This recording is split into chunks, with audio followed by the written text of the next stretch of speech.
All right, I'd like to call this October 13th, 2022 session of the Finance meeting to order. The inaugural, yes, thank you. Thanks for noting. Mrs. Nickisher, can I have a roll call, please? Yes. Mr. DeFrank? Here. Sorry. Mr. Freeze? Here. Mrs. Glenister? Mr. Ganal? Here. Mrs. Klinger? Mr. Kuzo? Mrs. McKelvey? Here. Mrs. Nemitz? Mr. Spinner? Here. Okay, 5 members present, 4 absent. We have a quorum. Thank you. Next item is item 1.3, citizens' comments. Do we have any? I'm seeing no, we do not have any citizens' comments. Thank you. All right. So we will move on to section 2. That's the primary purpose of the meeting, the Finance Committee meeting. And we have 4 items tonight. First of all, welcome to the first Finance Committee meeting. We do expect the scope to change, but we have a number of standing items. And just a quick note on the goal of the Finance Committee. As you may recall, we spoke about this a few months back.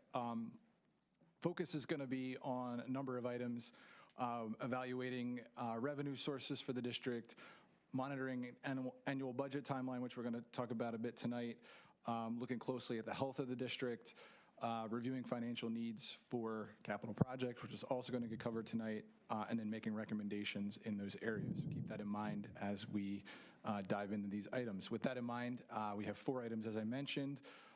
First, we have item 2.1, which is an updated bond scenario for the Giza project, which we've been talking about at great length. And I think we've got a few people who are going to be involved with that. We have Zach Willard from PFM, and I think also Mrs. Nickisher and Mrs. Funy-Hetton will probably assist with that. Are we going to start with Mr. Willard, or? Yes, I think we'll start with Mr. Willard. Great. Mr. Willard, are you there? I am here. Okay. All right. We're going to just bring the presentation up, and then you can get started. Okay, sounds good. Thanks for joining us again. Yeah, thank you for having me. I appreciate the option to Zoom in. It's helpful in my busy schedule with my kids, so thanks. I think we probably have a lot of people here who would have liked to Zoom into this. Yeah. With the deluge we're having outside. Oh yeah, it's ugly day here in Harrisburg too. Oh, maybe not. I take that back. Thank you, Don. All right, I'm just pulling up the presentation here. Okay, so while you're doing that, just a refresher, going back to the beginning of the year, we were here talking about just general financing 101. Then we came back in September and talked about some more specific scenarios related to the Giza project. And after that meeting, what we were tasked with was to kind of break this apart into a multi-step financing plan. Now, the real focus is just step 1. That's the Giza project that's in front of you. And we have that in here. And that would be, a potential near-term financing kind of between now and the beginning of 2023, which would be issued in an amount enough to fund the Giza project. But then what we did for a step 2 and even a step 3 is just to show you, for kind of illustrative purposes, high level, what would it look like if you continued on your capital plan and you funded some projects again next year, and then funded more projects, about 6 years out into the future. So it just kind of meant to give you a snapshot of what your debt service budget might look like, if you were to continue on with the plan. So that's kind of the general summary of, how we've got to October 13th. So is it up on the screen? I don't see it on the screen. It is. And how about if I point you that way? Can you kind of see what we're showing? No, I don't. I just see everybody's names. I don't see any. Right That's now we're fine. on page 4. We see page 4 up on screen. Oh, there we go. Okay. So yeah, so the bullet points that were on page number 3, I don't think we need to go through those again. Most of them are the same. The only point of note is we did talk about a reimbursement resolution last time. We did have a phone call with Kevin Reed from King Spry, who's the district's bond counsel. He has prepared a draft reimbursement resolution should you choose to move forward with one of those at your upcoming meetings. We're kind of ready to do that. So I think that's the kind of the main piece of the bullet points that's worth noting. Everything else I already hit on. So if we go right to the numbers, which is the next page, the colored summary page. So this page, is looking familiar by now because we've showed this, some version of this each time we're here. So starting left to right, in column 5, you see your budget years, okay? Then in column 6, it shows your existing, what we call local effort. That's your debt service after you receive the state reimbursement that you get. All right. And what you can see is it's generally level at about $2.8 million, going out to 2037, and starts to drop off a little bit. And so at the September meeting, we showed you different ways to finance the project, different structures. All right, it was determined that a wraparound debt service structure was the most advantageous because it has the least amount of budget impact.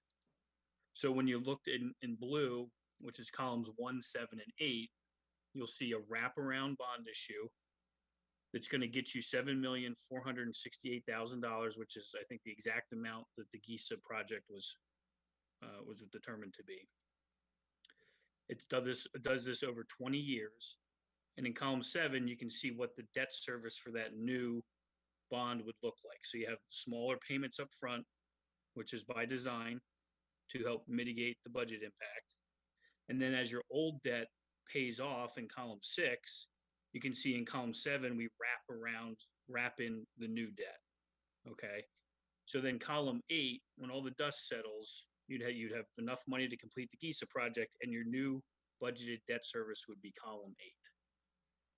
So you're going from column 6 to column 8, and you're going to have enough money to complete the GISA project. So that's kind of the immediate question and what's before you now. So let's just pause there. Thoughts, questions? I don't know if there's anything to add, Dawn, that you want to jump in, or Lynn. Lynn had to step out right now, but Okay. Does anyone have any questions regarding what Zach has presented? I guess just one question I would have is, what are some of the things we'll do over the course of that schedule to mitigate the interest? Because I noticed it's obviously almost not half, but I think it's like close to 40% of the total bond. So and when would we be able to start taking some of those steps? So the next page will go through a timeline that would kind of work. Okay. Yeah, we assuming, can get to, yeah, assuming that we move forward here in the next few days, how quickly we could get to market. We priced bond issues, weekly. Today we did one for a school district that's in York County. They borrowed a little bit more than this, about $10 million. And, the all-in interest rate, while it's not as low as it's been, over the past, it was still around 4%, which was a longer issue than what yours is going to be. It was a 30-year issue. So, there's, you can still get good, good solid rates out there. They're just off of the kind of all-time lows that we quickly got used to at Salisbury and at, every other district around the state. But we can walk through the timeline here just in a moment. So is that helpful for everybody? So that's really what we're here for. That's step 1. Okay, that gets you that. Now, the yellow column and the orange column were just meant to kind of show you a snapshot of the future if you were to move forward with other projects. So I was given a project capital list that went out through 2026. I think you all saw the same list. Okay, I didn't include it in here because I was aware that you'd already seen it. But so what's happening in step 2 is we're funding kind of the next 4 years worth of projects that were on that list. So this is step 2, which, we just picked the date, January of 2024. I don't know when we would really do it, but something like that. This gets you $8.2 million for those future capital projects. It's issued in a similar manner where it's a 20-year wraparound structure. The only difference is because some of those projects that were on that list have a shorter useful life, some of them had useful life of 10 years, 15 years, we do need to make sure that we amortize debt an appropriate amount over the 10 and 15-year periods per tax law, per federal tax law. So you'll notice that the payments, in the upfront years of the yellow are higher than what they are in the blue, even though we're borrowing, kind of a similar amount of money. And again, that's by design in order to make sure that we're amortizing enough debt to meet the useful lives of the projects. And then you did have some projects that had longer useful lives. So then that's the bulk of the issues out in 2038 through 2044. Okay.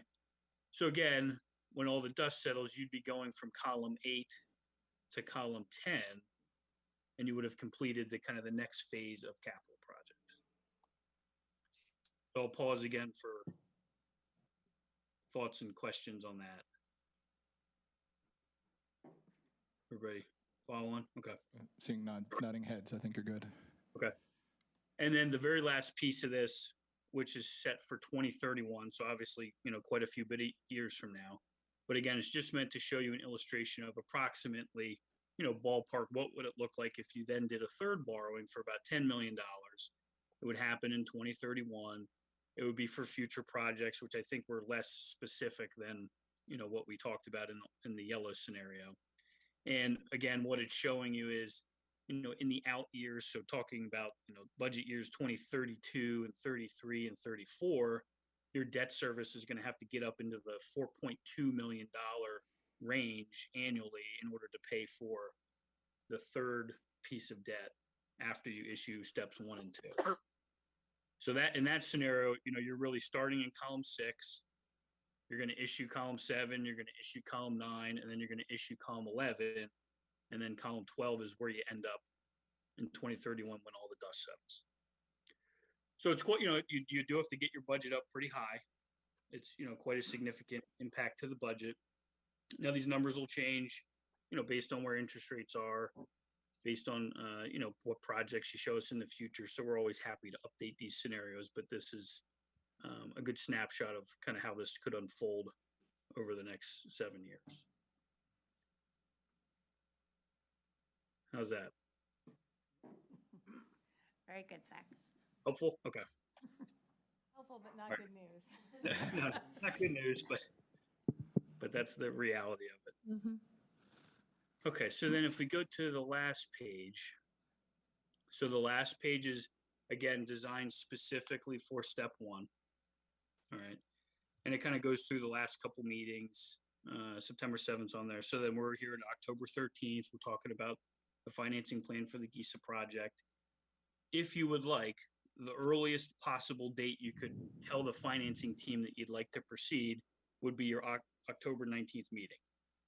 So we wrote there, on or after October 19th, you can authorize the team to proceed with step 1. What that does is it allows PFM and King Spry to kind of prepare all the documents and get all the things moving that have to happen. Because if you remember, for those of you who've been around, when you issue debt, it takes a while. It's a lot of work. So that would get all the paperwork moving. Okay. What would happen next is then we would come back to your meeting in November, where you would actually consider and pass a debt resolution at your regular meeting. So that's the formal action that you take in order to issue the debt, is that debt resolution. Okay, so that would be at your November meeting. And, in between that, we'd be doing, you can see we're doing a lot of things. We're getting documents out to the rating agencies, having team calls. Then we'll get the credit rating back, shortly after that, November 16th, debt resolution, get everything finalized, and we can be locking in interest rates kind of the first week to second week of December. So that would be if you tell us, give us the thumbs up at your meeting next week. If you need more time and you want to think about this more, you need to consider some more details about the projects, that's fine. Just kind of shift the timeline back accordingly. So is that helpful with the question about the timing? Yes. I think so. Okay. I have a question for you back on page 4. We go back to that. Sam, can you please? If I look at these columns, going from column 6 to column 11, column 12, we're talking about, at the height, $1.4 million of additional debt service. Is that correct? That's correct. All right. Yeah. Just want to make sure my back of the envelope calculations are correct. No, that's right. And it's you're going from column 6 to column 10. Mm-hmm. It's a big increase. Yep. And under the way we have it here, you're doing that very quickly. Yes. You would need to get that debt in place into your budget fast. And with Act One, that's hard, but even without Act One, going from, Yes. that column that's a lot. The orange, you have to get higher, but you also have more years to phase that in. So Yep. you're absolutely right. And a big part of, sometimes why school districts need to break borrowings into pieces rather than just borrow, okay, our new building's 50 million, let's go borrow 50 million. Well, then the debt's going to hit your budget all at once. So it's very common for schools, especially since Act 1 in 06, that you need to borrow this in steps because it takes a long time to phase in enough dollars to your debt service budget, because you also have to balance, all the other rising costs that you battle with on an annual basis. Got So it. you're thinking about that the right way. Okay, thank you very much for that feedback. Sure. Other thoughts and questions? Dawn, Lynn, anything? I don't have any. We've already reviewed Dawn, you got this. to bring, and you have to bring it closer. It's got to be like almost right up on you. I don't have any questions. Thank you, Zach, for discussing this. Yeah, so think about it. Like I said, next week's kind of the first possible date. You can give us a thumbs up. That's not a legally required action. It's just something that the financing teams like to get from the district, so that that we know you're giving us authorization to kind of start all these processes.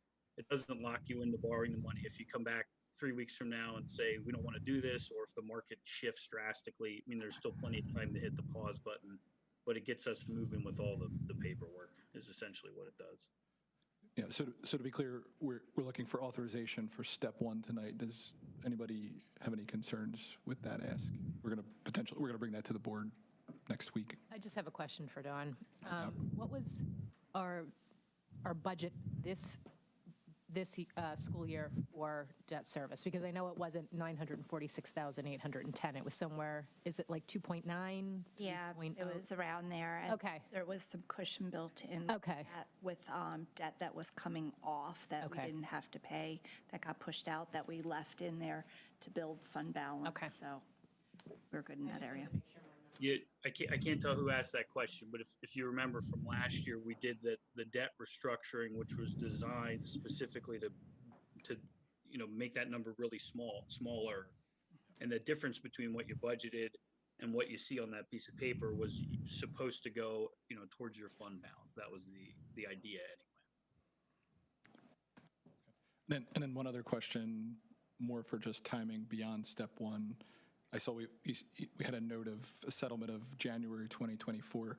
When would be the soonest that we would have to revisit discussing that? Because obviously we'll have to coordinate that with our ops group in terms of what their needs are, but just getting an understanding, is it similar timeline, like this time in the fall? Is it like spring? What's that? What it can be any time. So, we could come back 3 months from now in theory and do this. Now, I don't think we want to do that, but it would be once you say go, again, it's kind of a similar timeline to what you see on the last page.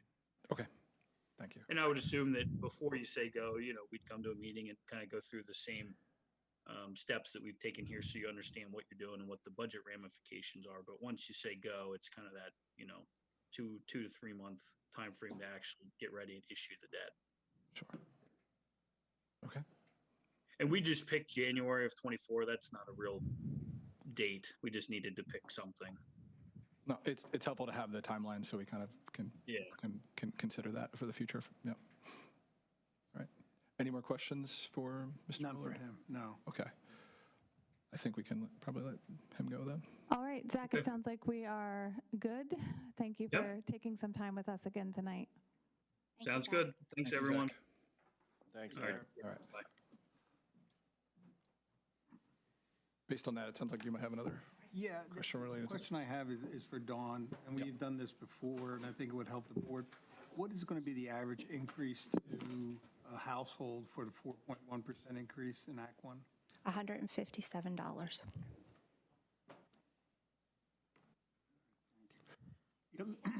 Yeah, I was that's We looked at that. I did look at that because that is something that I know we always discuss every year in the past. And it's also, you're keeping in mind the end user is what it comes in, so. as I think we all are. The other thing that occurred to me as we looked at the one data point of the 4.1% and 0% for last year's budget, was there any sensitivity done saying, okay, that's this level, what if it was 25% less? What if it was, 100% less? What would that mean and what would that look like for this project and over the term of the teacher's contract? Because we always try to do a sensitivity test as you go through that, and the only thing I've heard so far is a single data point. Have we looked at those other data points and see what would happen if we didn't, if our assumption wasn't true? And I'll reach forward as I'm doing terrible. Pull it on the other side of your computer. I'm going to move this even closer. Here we go. Yeah. So have we done that? I'm just asking. No, because we looked at it from the highest point, what we could accomplish in that highest point, and if we can fit this in. And it got tight with just looking at the budget flat and looking at that increased revenue. When we took everything into consideration, that's where a big chunk of that money went. It did not leave much left over after all of this, maybe $100,000.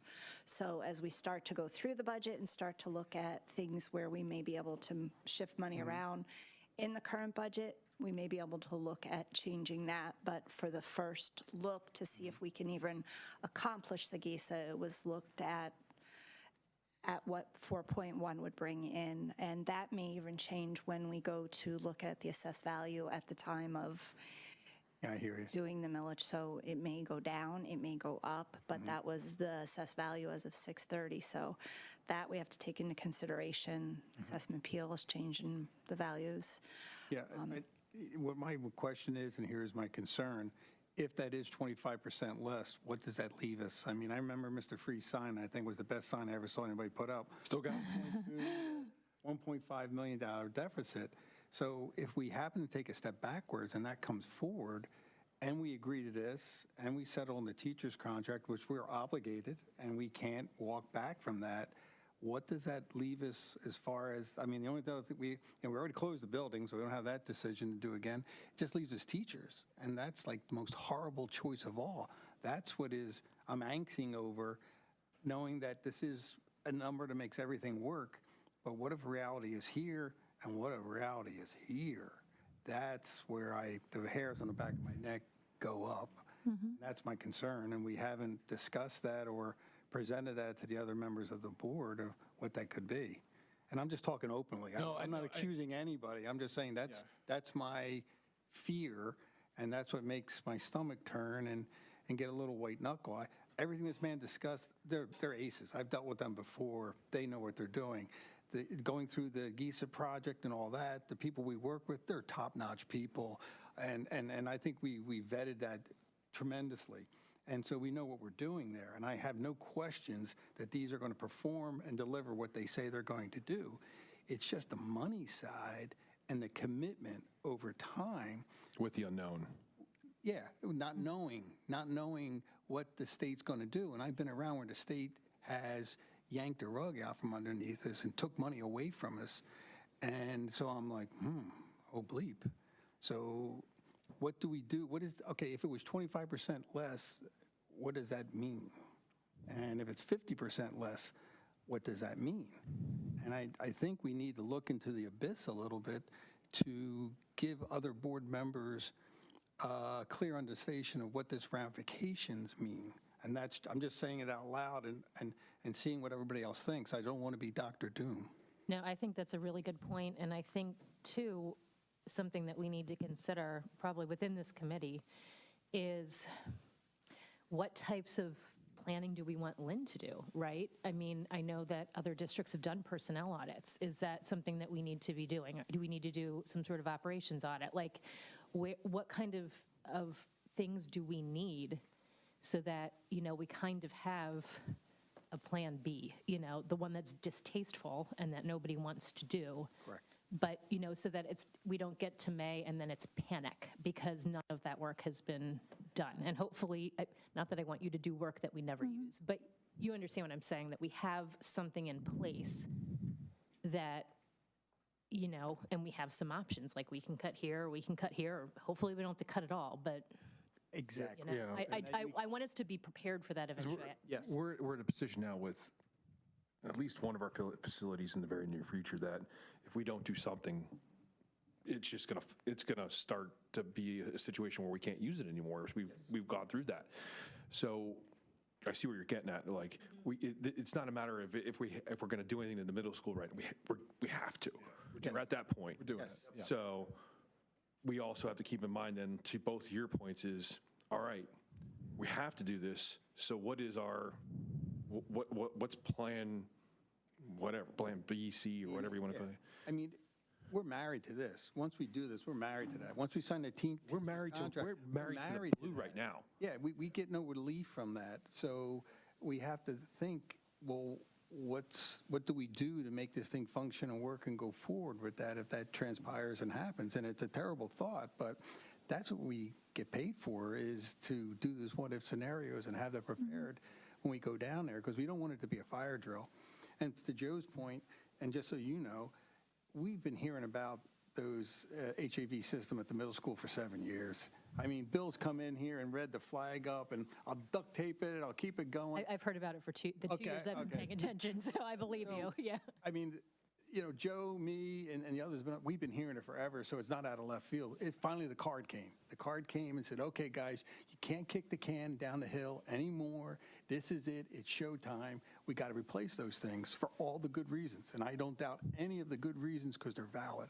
So now we just have to think about, okay, let's hope everything works well. Yeah. Let's hope our plan happens, but if our worthy, I guess, brethren in Harrisburg think something different, which they've done many a times, and say, well, you know, we had all this ECRA money and now we don't, so now we're going to give you 25% less, or we're going to give you X number less.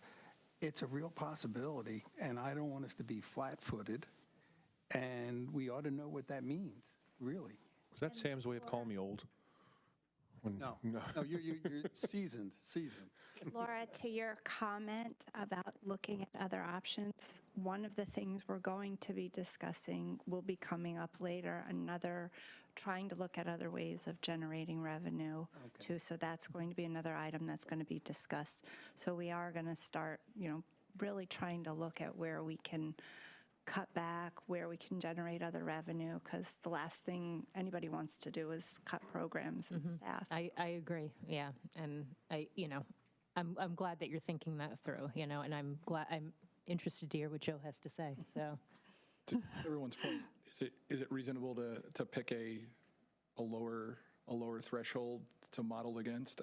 Not immediate, I know, but is that something we can work into this timeline? I think as we start going into the budgeting process and start looking where our expenditures in other areas are coming in at, but to just give this look to see if, right off the bat, if we can do that, we had to look at just the known items. Sure. What the known expenditures were that are coming our way, what's the known possibility of revenue that we have, and looking at that at the 30,000-foot view, we can do it. But And I'm not throwing any stones here. I think you did a very good job. I asked a lot of things that you had looked at, and you baked that in, and I think you did a great job of modeling that. My only thing is if you could just change the state revenue by X number percent and model that through, and that should give us how big the divot's going to be, and then model that. So we haven't looked at the state revenue yet. This was just the money that would be earned through the potential maximum tax increase. Okay. So we haven't, right now, sort of the state revenue, that hasn't even been talked about. It's just the increase from the tax revenue. And I understand that. And I understand what you guys did, and I think that's a great starting point. But I think we need some other models. Yeah, absolutely, as we go through the budget process. Yeah, can I, I'm sorry, Tom. Mine's a quickie, I promise. So with, we're assuming we're going to increase to the Act 1 index, but when's that actual cut point where that becomes the tax rate? Is it when we approve the budget? Is it July 1st? Like, when does that become the official tax rate? when we pass our preliminary or proposed preliminary okay. budget. As long as we don't go out for any exceptions, which there are, like Yeah. none the Peasers, which But I'm saying, like, if for some reason, and I think this is unlikely, right, we decided we wanted to do 3.5% instead, like, yeah, so that's kind of the cut point there. yeah, you can do it up until the point where you say, we're going to advertise, this is our budget Okay. that we're going to pass. Okay, And I mean, if you would choose to do anything, you would have to do it before that 10 and 20 day for the advertising and the approval. You'd have to call special meetings, advertise for that. Proposed final budget. Yeah, for the okay, thank Or you. that's May. When we get Yeah. together in May, usually that's when it's sunk in stone, and then June, we just pass it, Yep. because we have to give the timeline for people to know about that and have their say. So if we were going to do anything, we'll kibitz about it, and then Yeah. in May, whatever we agree to in May, that's what it's going to be, and June is more or less the rubber stamp, and Okay. people yelling at us if they don't like it, so that's what When happens. it's too late, yeah. Yeah, that's too late. And that's kind of all the meetings that you have up to there. It's going to be the discussion and looking at different scenarios and where the expenditures fell and reworking all those numbers all along the way till you come to that point where everybody feels comfortable with what you're putting forward. Or uncomfortable, as the case may be, Yeah. right? Yeah, okay, thank you. So, Dawn, again, and just to refresh, remember, I know we talked about this during last meeting, but when we're talking state funding, what you've done for the analysis so far is you used what we're getting this year for the state funding as part of the puzzle piece you're using now, right? Yes, we left everything flat funded and just looked at if local effort was the only thing that changed variable. here, what could we do with that? Okay, and then basically saying, from what I'm understanding what you're asking, it's again, checking that sensitivity, okay, well, the state funding decreased by 10, by 15, or by 20%, basically looking at those scenario points as well to see what the doom and gloom is, for lack of better words, but. What historically they have done sometimes when the economy has gone downward, they cut everything. They just don't beat up on us. Although education seems to take the brunt of it, we've had reduction in funding. What they're really good at is flat funding, so I understand why they're doing that. They're excellent at flat funding, but there is scenarios where that happens, and we're coming into a time where that scenario is highly probable. Yeah. So we should be prepared what that means, and those choices are ugly. Yep. None of us like it, but we have to be prepared.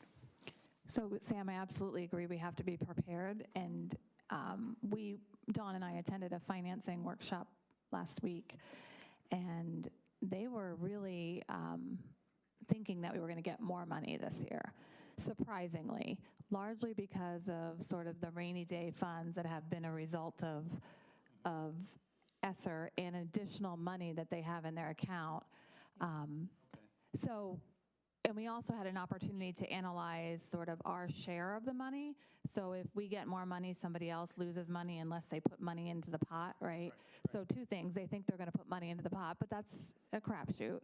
But the second piece is based on the historical data and their projections that we're projected to get slightly more of the pot next year. Okay. So if the pot is smaller, we might still be okay, right? If the pot is larger, that benefits us. But they actually showed us our share calculation and, you know, why they made that prediction. Now, it's all a prediction, so it's nothing more than a prediction. Yep. But it was interesting to Well, it's good to see that. you did that, because my concern is, being on L-Tri-C, we know a lot of that escrow money in 2023 is gone. We received it all. We got everything we have, and they had to push it out and spend it in 23, or they lose it. Now, could they spend that money and take other money and put it in their pocket? I'm sure the hell they did that. So they may have all these A lot. rainy day funds sitting there to help out, Yeah. so they can go out to 24, 25. But I'm hoping that gets us through the recession and we make it to the other side. Those things run out. That's when the And I'm not trying to be Pollyanna, right? I understand we need to look at all the angles, but I want the board to also sort of have what we're hearing Yep. in the field from the experts who are doing this work. That's great to hear that, Lynn. To tell you the truth, I had lots of concerns that a lot of that money is gone, because when we know it's gone, and what are they going to do when, you know, that's dried up, and they've made a big investment in education, thank goodness, and now they have to live up to that again. And I had concerned, how they're going to do that. Just to be sensitive to, and this is not that I don't want to see it, but I'm just curious and concerned, is if we ask Dawn to say, hey, adjust it by 10%, 25%, how much is that adding to your workday? Like, I just want to make sure that we're not overburdening you and Lynn with. It's not. We would actually just look at what we had budgeted this year and what we were told that we're getting. So it's a and quick we would calculation just roll change. that dollar amount back. That's fine. I just want to, just want to make sure. Yeah, so we can slide that, okay. Yes. And So we also have some fund balance too, where we can, fluctuate and shift a little bit too, but we. So we didn't really get any direction on what percentages you wanted to see. I mean, You want to see cutting state funding by 25%? Yeah, I'd like to see that. Okay, 10 and Yeah. 25 would be. 10 and 25. Yeah. okay. If they go beyond 25, then, Yeah, That- yeah. they're gonna have a hard time passing the budget. What'd you say? That's 25 beers are at my house. Yeah, Yeah. yeah. Thank you. Or New Jersey. All right. All right, I think we're good there. We can move on to the next item. Good conversation there. So next is item 2.2, which is a GIZA resolution. So as Sam mentioned, we are committing now to this GIZA project, and this is the first step here is really acknowledging our intent to pay before we've secured the funding here. Mrs., you want to talk about this one a little bit here? Sure.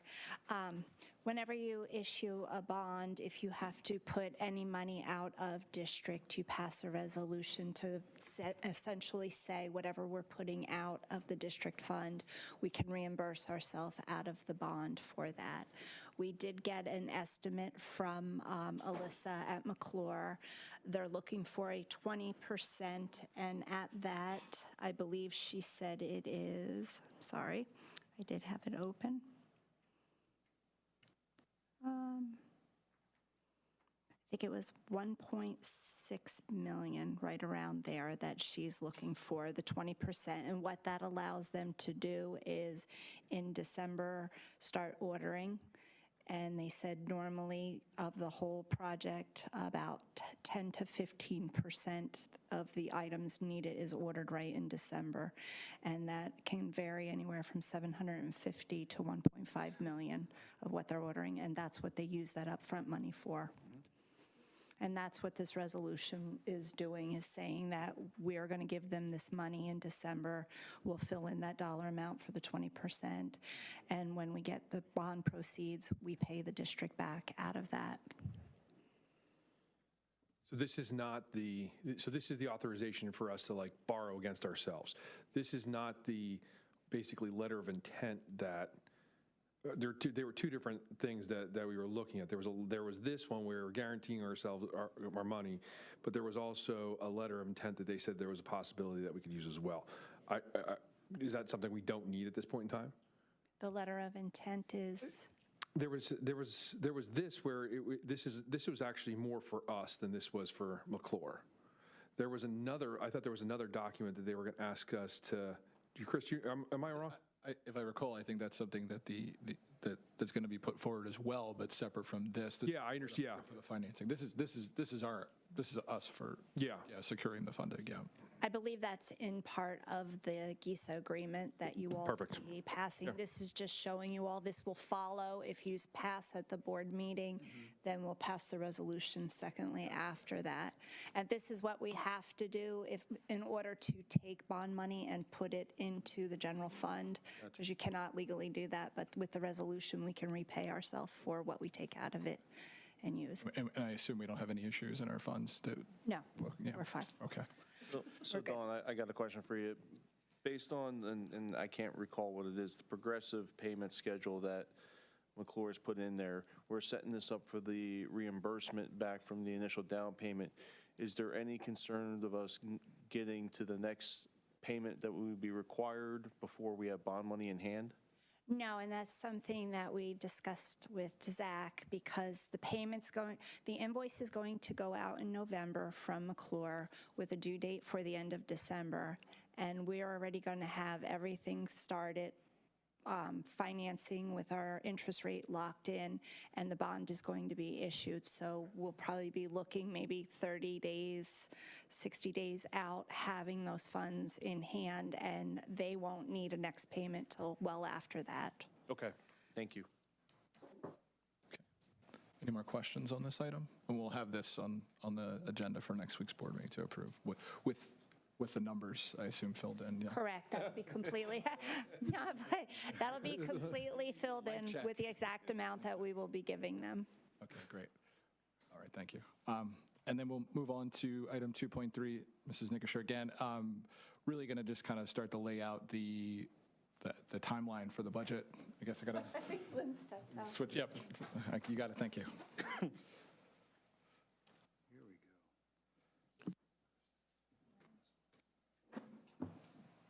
All right. Yeah, and as she pulls this up, this is to set some of the upcoming dates. You'll notice that a number of them are noted as tentative because we haven't actually approved the calendar, the board calendar for next year. But the assumption is that once we do those, will be. Many of these dates are just informational as far as what the state does, when they need to let us know what funding is, when homestead farmstead applications, when we know what our gaming revenue is going to be. So a lot of those dates are based off of just what we have to do per the state and what the state's going to give to us. The other timelines that are put in here with the underlying, the tentative dates, are when we'll be discussing, delving in more and building the budget and going further out on that. As you'll see, like we have January 18th is a good one. We'll have to adopt the resolution that states that we are going to keep our tax increase at or below the Act 1 index. And we do that if we're not going out for the referendums. I mean, for the exceptions, I should say. Question, we didn't last year. Do you anticipate we'll have any exceptions this year? We won't I think qualify for them? everybody said they're like pretty much gone, and I think the only thing was like Peasers, but now that the rate's leveling out, that Yeah. percentage is so small that you don't qualify, Good so. enough. Thank you. And it allows us more time to actually work 'cause and we always through the had- budget and, yes, Put it in for tentative for exceptions. Okay. yes. How much do we make off of slot revenue? Just curious. That I do not know, but I can look in to see It's what not- our it's not a revenue big- yeah. was. I was just last curious, year. because I also was reading something that I forget, they're opening new slots in, I think, New Jersey, and so I think they're concerned that it's going to cut into like Mount Airy and Yep. whatever the Sands is now, and that could, Pine Creek. thank you. So, But that is basically what we have here. I kind of made it a little more extensive with putting a little more information in about when we have things that we have to do as a district, just certain things that we have to fill out and submit. But the dates are based off of meeting all the timelines per the state's requirement with advertising and putting for display for public review and when we have to submit it, so.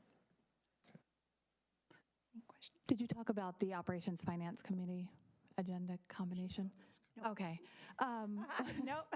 So one of the things that we wanted to talk about with the full board is, we tried work session and putting operations and curriculum together and decided we needed more time for finance, and does it make sense to put finance and operations together into operations and then separate curriculum out? And if so, our opportunity to do that would be when we board approve at the reorg meeting in December, the dates for the following year. So that's why you see that operations finance, because that's on the table as a possibility. Because, we're talking about GISA, and then it'd be nice to talk about the money right at the same time too. I would support But also allow some more time for curriculum as well. We've been through our first meeting. You're trying to move us already. I'm not trying to move you. Same memories at the end. Adding I'm on. totally fine. I think. Okay. Yeah. And it's the way that we did run in the past, because a lot of the operational items it- are expense-related items that need to be discussed. Whatever makes sense, I think is fine. Sounds good. I guess the only question I have about that is that the other two committees are technically committees of the whole, right? I don't know if that's by policy or just by tradition, whereas this is not. So how would that affect things if, would it affect things? I don't know. I checked the policy and it looked like we were okay, but I will double check for Okay. that specific idea. Yeah, that's the only thing that pops. Committee into of the my brain. whole. Yeah. And We're going to be revising the meeting policy again. Yeah, but, or, I mean, does curriculum need to be a committee of the whole? Probably not, Yeah. So, yeah, it would just, Good. Yeah. Yeah. would also allow us a dedicated meeting time to talk about actual education, like actual, like, Sure. and I think that's important. I mean, like, because then we can really focus in and not be, I don't want to say be distracted by the numbers and the buildings. Yeah. We can listen and we can learn a little bit more about what's actually going on with it. And we can share more, right? Yeah. And keep the meetings. I don't think it's a bad idea at all. Yeah. So, we tried work session. It didn't work. So we'll see how this goes. And Anything else on the? And I don't know if you said this, Don, but the meeting dates are tentative. We'll board approve those in December. Okay. Think you're all done then. All right. Yep. And then the last item on our finance agenda is an update from Mr. Gnall. He's going to talk about one of our, hopefully many revenue opportunity pursuits. He's going to talk about the So comprehensive. this is, so yeah, instead of looking at, I want to say instead of, but we are constantly looking for new revenues, new streams of revenue. And this is I'm going to say an attempt at finding one of those, at creating one of those, because we're at a point now where trying to create new revenue streams is not easy in the world we live in this world. And this happens to be an area, I'm not going to say I'm an expert in it by any means, but it's something that I work in, day out. So working in what I say here is a comprehensive campaign is versus a capital campaign, because I don't want to limit ourselves. And that gives us the ability, whether it's now or in the future, to use that strategy to raise funds through means other than raising taxes or waiting for what the state says. So from the 30,000 foot, Sarah, Lynn, myself, and Becky as the president of the Salisbury Education Foundation. Salisbury Education Fund, thank you, have been discussing how do we start looking at this. So I've been working on here and there, creating kind of like a message of like, what do we need to do? Why do we need to do it? And what are our highest needs that people, community members that are looking to engage and be active and be supportive can make a difference. Part of that is setting a goal. We haven't set a goal yet because we need to know how much we need, how much help we need. Now, do I necessarily know we're going to be able to hit said goal? I don't know that. But I know that if we don't try, we won't hit it. We won't even come close. So this is an attempt to raise funds from means other than raising somebody's taxes. And yes, are we asking people to give us money? Yeah, we will. I have no problem with that. I have no shame in that. I'm actually proud to say it because it's going towards a good cause. But it's coming out of somebody saying, instead of us saying we're raising your taxes, we're saying, will you be a partner with us? Will you be a teammate with us? Will you help us get our facilities into a position where our kids can learn better, faster, or get our programs into a position where they can set kids up to succeed long term? So we're looking at creating timelines now as far as when we want to get this up and running, setting goals as far as how much we actually need. And I think we still need see how this all plays out here. And then what kind of materials we need to come up with as far as a message, a concerted message where everybody here that can be involved. And don't get me wrong, I'm not going to do this all myself. I'm going to lean on not only board members, but also other community members to be active participants in this to help us build towards, hopefully, like we said, a new revenue stream. So that's 30,000 foot. It's not rocket science, but it takes effort and it takes passion. And I have both of those, so. I have a question. No. I know. No, this isn't too bad. So it sounds like, so when you're going to be asking for these things, and maybe this isn't something that you guys have addressed yet, and that's fine, are you looking for a one-time gift? Are you looking for some sort of sustained yearly commitment? Like what types of? Yes. Okay. So no. I suspected that would be the answer. No, I mean, a lot of it is you have to figure out, okay, what are our needs? What is a said donor able to do? And you meet somewhere. And so sometimes we have to be willing to say, all right, want to do X amount over X amount of years? Sure. Somebody might say, I'll give you X amount right now and leave me alone. That's fine too, but we need to position ourselves that we know what we need, and we need to know how much we need and what is it going to support, so that we can share that message with the individual, and then we can have a discussion over how best it's going to maximize their philanthropy. And then what freedoms do we have as a school district